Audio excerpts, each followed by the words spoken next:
récupérer dans comment côté. Wanande Zali, cellule, oh, bah tiens, pour qu'il ait de la poser son jour. Mais non, ça c'est du n'importe quoi.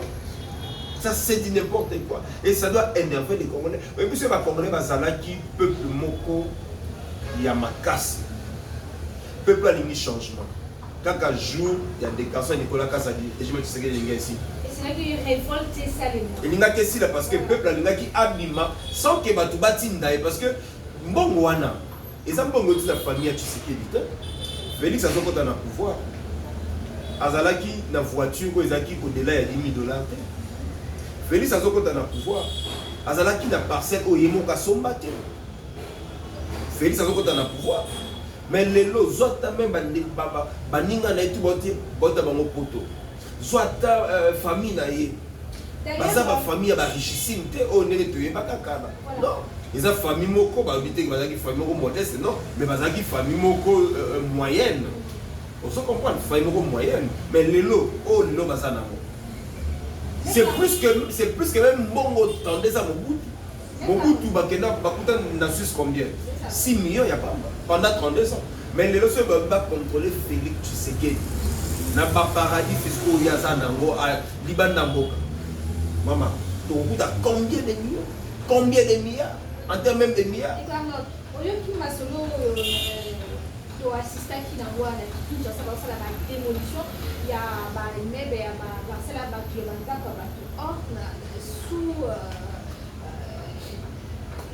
La CC à Makamou, que qui saurait par la Pierrot Noir à l'éduquer, il paraîtrait que les amis, la grosse famille, qui s'est dit, soi-disant, Christian Tshisekedi, a sauvé Bata pour un appel à Montpellier, et avec la besoin, à son espace, nous sommes à moi, on a raison, pour le bazar pour ça, la démolition, je ne sais pas si c'est vrai, je ne sais pas ce que. Bon, pour Namamboun Piro Lobby, bon, il y a des journalistes, dans la politique, il y a plus d'investigations à mener que par rapport à là. Ils sont tous les politiciens, les politiques réfléchissent sur les faits. Et puis, il y a ça, il y a une analyse. Je ne peux pas confirmer. Mais et là, il y a des démolitions, il y a une destruction méchante. Là, ce n'est pas la démolition. Oui, et puis, Batouana, nous sommes. Non, maman. Non, avant même démolir. Comment on peut faire un certificat d'enregistrement? Oyo, conservateur des titres immobiliers. En matière foncière, conservateur des titres immobiliers est la seule autorité compétente qui a pour délivrer un certificat d'enregistrement au nom de l'État. Même le président de la République ne peut pas délivrer un certificat d'enregistrement, c'est le conservateur. En matière foncière, conservateur ne Moutazali pour représenter l'État. Moutoyo a yé un acte de vente ou soit un contrat de location. Donc, contrat de location perpétuelle. Aïe n'a pas un conservateur. Nous avons un acte de vente. Un acte de vente. Babengi acheteur, babengi vendeur, vous avez kangi photo, notarié acte de vente naé. Vous délivré certificat d'enregistrement naé. A foutu pe misolo naé, a foutu pe mbongo naé. Vous délivrez certificat d'enregistrement. À ce titre naé, la possession des titres vaut un bien. Ce que vous avez titre naé, ils ont déjà bien naé yangwana. Mutuana. Azut, certificat en bonne et due forme.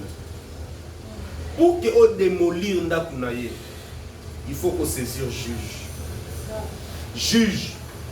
Si on saisit juge civil, il va annuler certificat d'enregistrement. Ce qui ont saisi juge pénal, il va détruire pour confisquer certificat d'enregistrement. C'est par là que le juge civil a coordonné démolition après avoir annulé certificat d'enregistrement. Oh, mais pour démolir pendant que nous avons un certificat d'enregistrement. Non, pas respecter procédure. Ça c'est de l'anarchie. Il y a une destruction méchante. Il faut pas que les victimes va se constituer au fond d'un gouverneur, il y avait la Kinshasa. Parce que sur le fond du gouverneur, il y avait la Kinshasa. Ou destruction méchante. Là c'est la destruction méchante au pénal d'ailleurs. Là c'est pas aussi. Parce que non, maman. Au moins, il faut oser. Même si tu dis que justice, la justice est malade. Justice, c'est ce qui est un gamin. Tu sais qu'il y a des mondes dans le la justice, elle est malade. Mais maintenant, la justice n'est pas malade. Et ça, bateau, le bateau, quand on malade, il y a une justice, c'est la malade. Alors, face à Bongo, il faut battre le courage.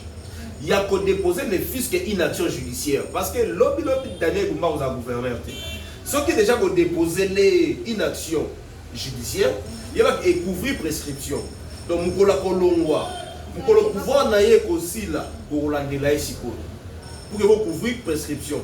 Et à cause de ça, tout le temps que les procédés sont respectés, juge ou a statué dans le moment à condamner et puis à cause de ça, donc, il y a plus de victimes. Vous êtes victime, il y a désordre dans la cannabis. Vous êtes victime, il y a anarchie dans le cannabis. Vous êtes victime, il y a médiocrité dans le cannabis. Alors vous devez saisir les juges. C'est le moment. Vous saisir plutôt le juge pour que demain, c'est-à-dire que moi je suis sous-gouverneur, tu sais qu'il y a 2028 ans. Des grés ou des forces, alors vous êtes sous-président, et fait wana nyonso, injustice tant qu'il y a une action déjà pour initier et couvrir prescription, parce qu'il y a droit, délai est très important dans le droit. Ceux qui vont fondre à un moment à l'ouvrir le pouvoir, il y a déjà forclusion des délais, juge à voir qui s'actionne à lui pour forclusion des délais. Alors, on a qu'au que l'homme va voir qui s'habille. Pour que les beaux fondent dans le combat, parce que c'est lui, il s'agit. Il y a un Abou Kiango. Et puis Abou Kiango sur base d'un communiqué, il paraît. D'un communiqué, il paraît. D'un communiqué. Parce que ministère, il y a urbanisme et habitat. Est-ce qu'il y a un procès verbal au ministre de l'urbanisme et habitat à constater que place Ouana, il ne fallait pas la construire? Est-ce que le certificat na bango est annulé? Le certificat d'enregistrement na bango. Batou Moussous bazali na contrat de location. À casa le contrat de location de Asengi va convertir en go le certificat d'enregistrement. Moutou bongo yo koya ko demolinda kunaye sans que soit autorisation à juge. Dans la banque tantôt que nous sommes un état de droit, mais on vit c'est comme si nous sommes dans un état voyou. Tu sais que dans le même état c'est comme si un état voyou. Ne fût-ce que le respect de la procédure doit être respecté. Ceux qui respectent la procédure, ils ont respecté. Comment te que nous sommes dans un état de droit? État de droit, ils ont dit fiction. État de droit, ils ont dit chanson. Comme tu sais, il y a un début, chanson, chantons état de droit, le rôle de l'hymne national. Donc, comment on a le roi chanson, le roi chant l'église catholique, l'état de droit, c'est un contenu. L'état de droit, c'est un état qui repose sur le droit. Dans l'explication simple, et il y a des principes de l'état de droit. Respect, il y a un texte. Respect, il y a procédure. Respect, il y a autorité établie. Fait partie, il y a une chanson état de droit. Mais quand on a le sauté exact, les lois sont même partout, total l'état. La bonne gouvernance fait partie de l'état de droit. Est-ce que Nicolas Kazadialobi, Mbongweye, Tokaboli, nous sommes dans l'état de droit? Nous ne sommes pas dans un état de droit, nous sommes dans un état voyou. Un état voyou, où l'autorité nango, parce qu'on se comporter comme un voyou, alors il y a un moment que tu es comme un voyou. Il y a un moment plutôt que président la Corneille, il y a le mec qui a des absence, il y a l'État. Mais maman, il y a la déliquescence de l'État congolais. L'État est absent partout. Non, parce que l'État est absent partout. L'État est faible. Nous sommes dans la faillite. Notre État est dans la faillite. Pour relever l'État en faillite, maman, vous nous pouvoir. Après, tu sais que il faut avoir un technocrate. Un grand technocrate, il faut accompagner un technocrate. Pas un politicien. Sinon, donc mboka kozonga lisusu ndenge tozalaki avant 1997. Tshisekedi azwi mboka oyo akuti toutes les institutions établies. Tshisekedi akuti mboka oyo avec une réserve de la Banque centrale pour supporter la pression fiscale. Il y a 1,37 milliard de dollars. Au Batik, il y a pas de Kabila. Tshisekedi akuti budget en ressources propres. Il y a 4 milliards de dollars. En ressources propres, plus les 2 milliards au Yutaki, il y a pas le roi 6 milliards, mais en ressources propres, il y a 4 milliards de dollars. Tshisekedi akutaki une armée disciplinée. Oh, il y a une armée disciplinée. Tshisekedi akutaki donc les institutions établies, une constitution. Mais il est en Marocain. Antikani. Tshisekedi a la présidence. Akutaki ma voiture, au Kabila Sombaka, à l'époque à cinquantenaire. À son temps là, son premier ministre c'était Adolphe Mouzito. Nous sommes à plus de 250 véhicules PR. La voiture de Tomito, il y a un peu de tout le monde. Il y a un président, il y a un Libanda, il y a un et chaque président a une voiture. C'est ça une innovation. À l'époque, à l'époque, j'étais pas. Mais les lots, tu sais qu'il y a un problème. Il y a un intendant. Ala Kisake, Félix Arokene. Président a même la voiture. Vous voyez bien qu'avion présidentiel, tu sais qu'il y a un Molanda. Ils ont la location. Tout le monde. Mais pas vrai parce qu'on met avion, non? Tout le monde. Non, tout le monde. Tout le monde. Tout le monde. Parce qu'on met avion. Tout le monde. Ceux qui veulent des détails, ils ont même des détails. Ils ont parce que je sais pourquoi nous avons et c'est grave. C'est grave. Donc, vous avez dit que Tshisekedi a zongi Simboka Simba. Bisoto Kanisaki, Kabila est médiocre. Mais il y a un plus médiocre que Kabila. Il y a un plus médiocre que le régime à Kabila. Ils ont le régime à Tshisekedi. Voilà, nous sommes avec Maître Arnold pour l'Alliance pour le changement. Il y a Jean-Marc Kabound. Deko Arnold, tout le monde si je me suis tombé dans le masolo, les alliés pour le marque, ma corps pour les alliés pour l'Engue la marque, pour la signer, pour les alliés pour entre Rwanda et la RDC. Mais on a analysé là-dessus les abonnés. Maman, mon pas dit ça. Une fois de plus encore, tu sais qu'il a humilié la République démocratique du Congo. Non, non, non. Qui veut la paix prépare la guerre. Qui veut la paix ne signe pas les accords. Mais la guerre, on il y a un autre lobby. Mais nous avons une armée capable de faire face à l'armée rwandaise. Sauf que cette armée-là est trahie. Cette armée-là n'est pas équipée. Cette armée-là n'est pas dotée. Oui, mais si aux États-Unis, Babimi Sibiso, Bazo, Bani, la RDC. Notre paix, c'est comme ce qu'on dépend de la Rwanda. La paix de la RDC. Et vous avez un normal que la paix de la RDC est comme on dépend de maintenant la Rwanda. Un petit pays. Avec une petite superficie, il y a 28 000, il y a 26 883 km². Paix à RDC et dépend de la Rwanda. Non, maman, ça c'est une insulte. C'est une insulte. Dans la nous avons un principe, un protocole de principe. On dit qu'en droit international, le protocole de principe n'a pas une nature juridique. Nous avons quand même naïba. Nature juridique dans le droit international.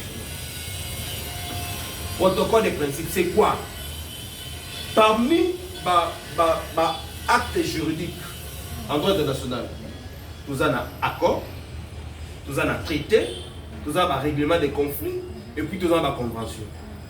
Oh, les amis. Aux autres, comme nous avons maintenant, ils ont des avant-projets. Avant-projet, à notre sens, ils ont. Dans le dengue, nous faisons nous, des deux. Ben, il y a signé les deux à moi. Oui, pourquoi va signer? Les États-Unis apprécient ma condition. Bino Bolingi, paix, biso tolingi va minérer. Même si on a bino, mauvaise gouvernance, ces amis. Mboka na bino ba détourner mes amis. Mboka na bino médiocrité zali. Justice eza malamu te, tout eza malamu te. Boka na boka ne kobondisa. Dans l'entretemps, ba Congolais ba soki. Et tu sais que dans le monde normal. Alors c'est là matanga l'idée moi pour faire pour que ne se présenter. Et à ce moment c'est bien pour lui donc pour les gens bien. Tous on dit si lelo, tous on appelle nous comme côté. Ba exiger na Rwanda. Alors on a même mise sur la RDC. Or, vous voyez que Rwanda, différence avec le Rwanda, c'est que Rwanda est allé diriger la moto qui est préparée pour diriger le pays Rwanda. Dans ce qui n'est pas la vie, c'est ça pour moto.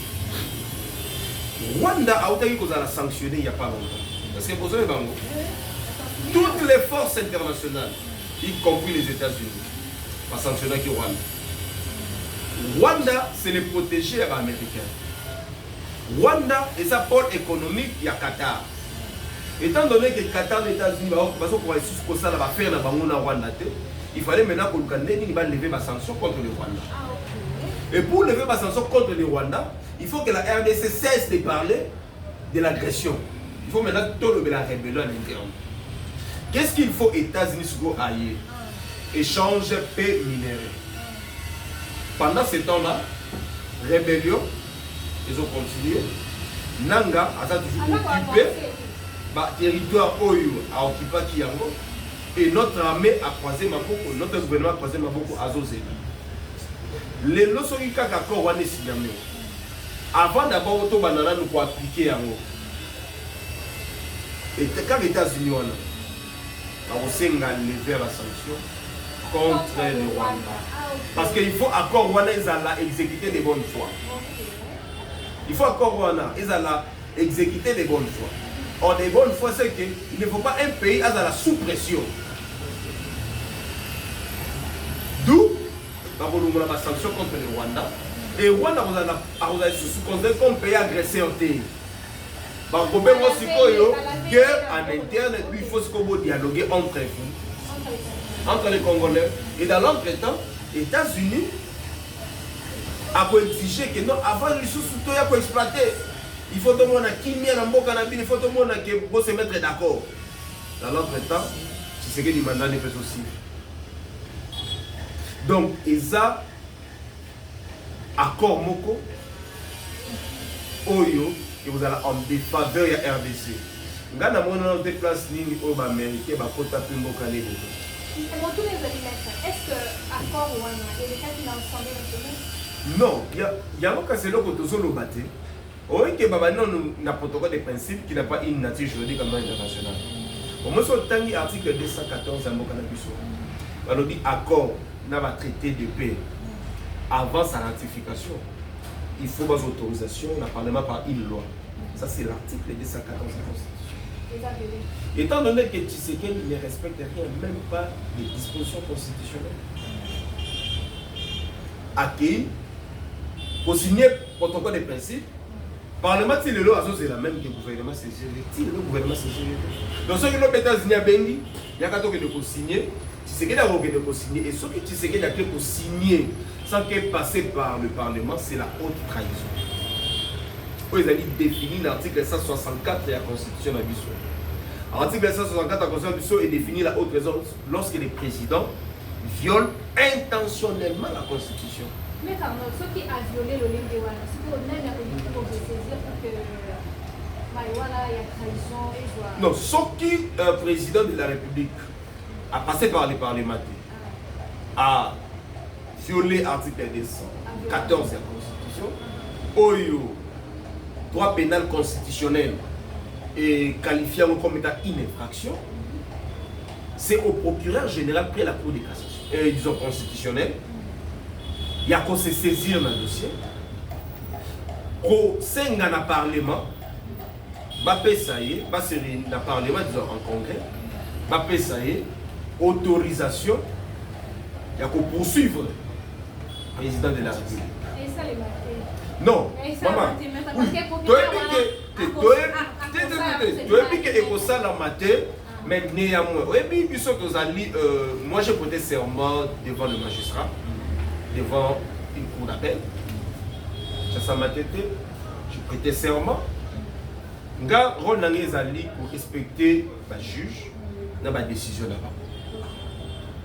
Nga na koloba teke malgré que awa oyaminga comme acteur politique, analyste politique, mais néanmoins na koyeba côté la justice penza, vous allez un peu moins élégant. Moi je crois toujours à une justice dans ce pays.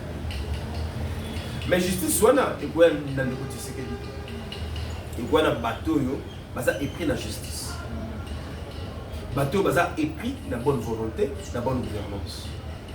Voilà tu sais que il y a moi il faut tous aller na bateau que il faut pas banda komeka pour ça là ne fait quelque chose. Et puis les autres os c'est peut-être un coup constitutionnel. À cause de connaître pour le dossier matin. Tu as dit que c'est un procès purement politique parce que la Cour constitutionnelle n'est pas une juridiction. La Cour constitutionnelle, c'est une structure politique. Parce que c'est plus la politique. La Cour constitutionnelle. Ce n'est pas un ordre juridictionnel. Nous avons la Cour de cassation, nous avons le Conseil d'État. Non. Il y a des juridictions spécialisées en matière constitutionnelle. Or, en matière constitutionnelle, c'est un droit politique. Donc, c'est une cour politique. Ça a été guidé. La cour constitutionnelle, indépendance, quoi la indépendance non, non. Parce que ce n'est pas un ordre juridictionnel. On le sait. Mais néanmoins, il faut juger. Azala na autobenga kango na équité, le bon sens. La cour constitutionnelle, c'est plus le bon sens. On va avoir sage. Ce sont des sages de la République. Tous ces éléments. Néanmoins, on s'en a matata. Ceux qui vont quitter, ceux qui vont condamner, ceux qui vont condamner. Ceux qui mettent Tshisekedi avec la Constitution, ça là yango. Car si ceux qui Tshisekedi a passé par le Parlement, moi, je prendrai les risques d'aller saisir le procureur général et la Cour constitutionnelle. Je vais déposer ma dénonciation à se saisir dans mon secours. Parce que ceux qui m'ont à se saisir d'office, à se saisir le fisc dans la dénonciation. C'est ce que je vais le faire. Tous oser. En tout cas, bon courage, maître. Tu vas comment affaire à suivre le hôtel à l'origine de Maïwana et de Bambolika. Baladi à Piscal Révision. Tu vas déjà la soupe à une ordre. Masolo, il y a Alliance pour le changement. Parti Nabiso Alliance pour le changement. Les partis où ils allaient na Congo Mouvement na province. D'ailleurs, lobby na Mbandaka, activité mon nez Salamaki, Oyo, les tout premiers partis politiques. À ça, la manifestation, à Tony Sabagri à Mbandaka, les alliances pour le changement. Et Ngamorope, n'a pas aucun sous pas dans Mbandaka. Pour Natomeka, parce que nous sommes toujours préparés 2028. C'est le moment que nous sommes toujours déjà pour recruter la candidate. Nous avons déjà des candidats dans la circonscription déjà. Si vous doit activer si vous êtes candidat. Alors, notre parti, les partis nationaux, la preuve, président Nabiso, Jean-Marc Kaboul, quelqu'un qui a une vision pour ce pays, parce que Namutouana, Jean-Marc Kaboul, je vous dis, au continent même pas. C'est quelqu'un qui a un programme d'action du gouvernement. Il a un programme pour ces pays. Et puis, pour le changement, le projet d'ambition est simple. Et ça, on répartit dans 4 piliers. Pilier Ligoso est le changement de l'homme politique. Alliance pour le changement de l'homme politique à pouvoir. Maman, on va dire ça. Donc, vous avez besoin de faire recours dans la corbillard politique. Et puis, la corbillard politique. Batata o baishuana Mobutu, baishuana Kabila, baishuana Tshisekedi. Alliance pour le changement, moi, je suis en train de préparer sa classe politique. La classe politique, congolaise et Malamu, au Ekoya, avec un projet, avec les soucis de faire avancer le pays. Parce que tu vois le développement, et puis le Congo, nous sommes un pays support. Il faut d'avoir un Tolongwa, la sous-pauvreté vers la pauvreté. Pour que tu puisses avancer. Donc, moi, dans mon cas, le peuple congolais, c'est un pays sous-pauvre, qui sont au la peuple, la sous-pauvreté. Donc, même peuple vers la pauvreté. Et puis, tout le la pauvreté. Donc, même les sous na point, mon sous oyo, les amis, point émergent. Donc, les sous les amis, bon, il y a un changement, il y a un politique congolais. Donc, comment on n'a jamais que Kabuna pouvoir, comment on a, tous ces médiocres là, on va s'en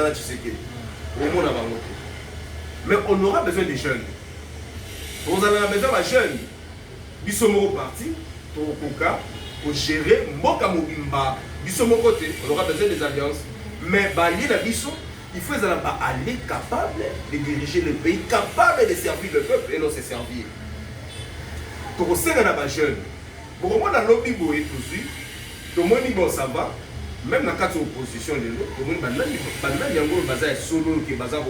mais il faut être il faut d'abord baptiser, c'est-à-dire il faut la changer. Donc changer la mentalité. Parce que la mentalité de changement de gouvernance. Changement de gouvernance, c'est un changement social et pas un peuple. Changement social et changement de Mboka na biso. Donc, on comprend que Mboka na biso, donc on a point X, donc on a point Y. Et avec une nouvelle classe politique, où vous avez la classe politique, il y a des jeunes. Mais pas n'importe quel jeune. Pas des jeunes, Félix Azo le côté là, non, non. Jeunes, où il y a la confusion entre statut, il y a ancien président de la République, où il conseil PCA comme étant sénateur à vie. Alors ça, là, comme ça, sénateur à mandat électif. Non, non, pas chez nous. Pas chez nous. Non, non, non. On a besoin de jeunes capables. Et on a besoin de jeunes. Les jeunes basés belés, ce sont des jeunes. Au Béka, ça veut dire qu'on a dans ma sina. Tant on lobby, tu as mis député provincial. Ok?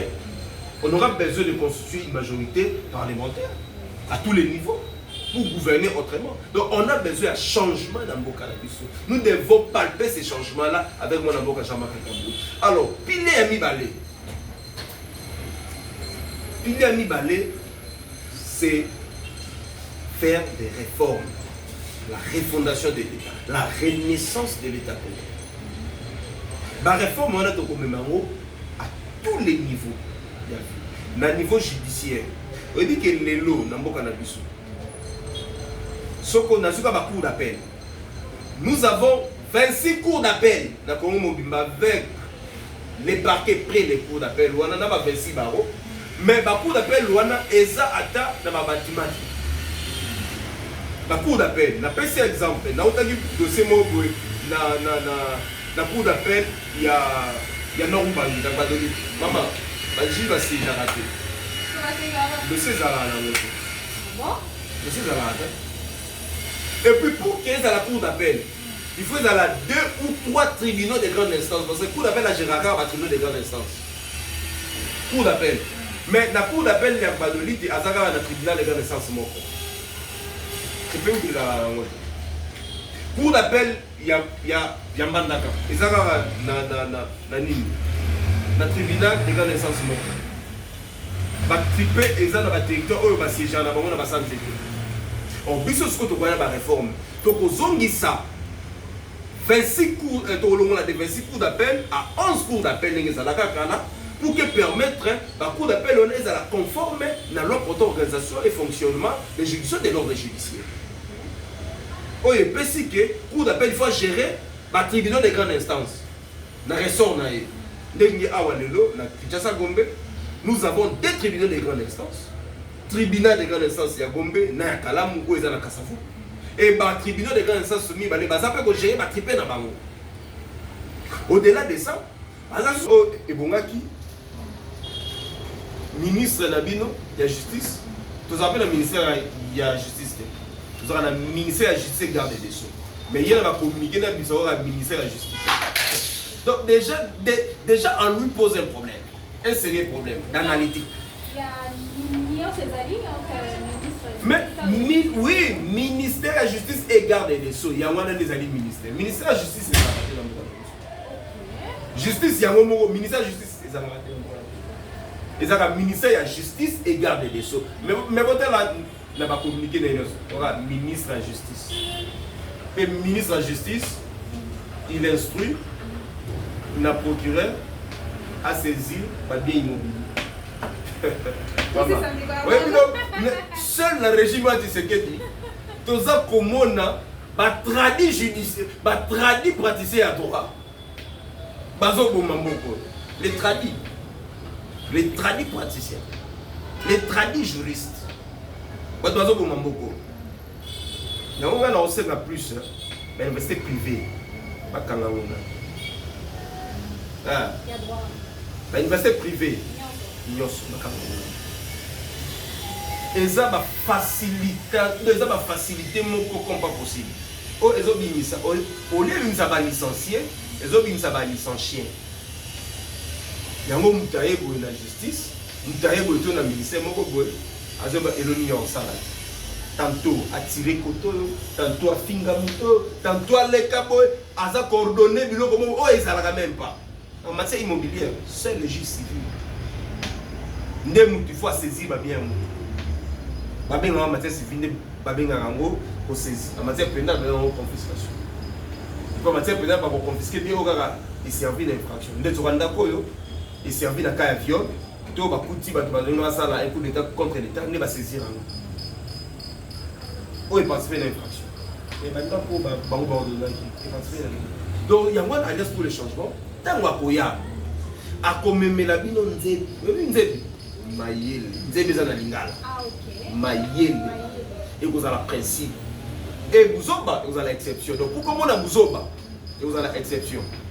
Pour comment on a bateau Mayele. Donc vous avez le principe. Pour comment on a quel lot, jamais comme président de la République, à cause de la besoin de que non, on a recouru par exemple dans Mbosso. Non. Je ne crois pas. Je ne crois pas. Parce que nous luttons pour le changement. Il y a un Congolais. 4 piliers dans le Bissot au Pessiango. Non. Dans le Congolais. Boya et Belé pour s'adhérer dans l'Alliance pour le changement. Nous avons une carte biométrique. Nous avons 15 000 francs à PAM. Adhésion Salamara, na base. Nous avons un directeur de cabinet adjoint. Jean-Marc Kabou, mais nous avons carte de membres de la base. Nous avons base étant donné que la Kinshasa n'a pas la Funa. Mais base politique électorale c'est à l'Équateur. Mais nous avons carte awa, fani la Funa, la Kendaki et pas chef de section enregistré dans Mati na province. Bakaninga photo, Pesingai, carte d'angai. Mais je suis identifié à partir de la section d'angai. À partir de la section d'angai, c'est lui qui est directeur cabinet de la mission. À qui carte n'a été un jour. Et je suis répertorié dans la machine à partir. Donc il y a un monde qui est en train de parti politique, il y a un siège là-bas. Beaucoup de l'Alliance pour le changement.